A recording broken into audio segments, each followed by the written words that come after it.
स्वां पर्युपासते ये चाप्यक्षरमव्यक्तं तेषां के योगवित्तमाः। श्रीभगवानुवाच मय्यावेश्य मनो ये मां नित्ययुक्ता उपासते श्रद्धया परयोपेताः ते मे युक्ततमा मताः।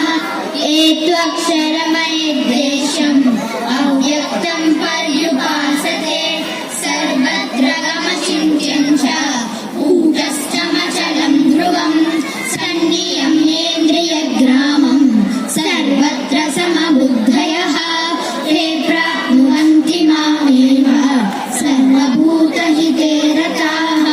क्लेशोऽधिकतरस्तेषाम् अव्यक्तासक्तचेतसाम् अव्यक्ता हि गतिर्दुःखम् देहवद्भिरवाप्यते। ये तु सर्वाणि कर्माणि मयि सन्न्यस्य मत्पराः अनन्येनैव योगेन मां ध्यायन्त उपासते तेषामहं समुद्धृतः मृत्युसंसारसागरस्य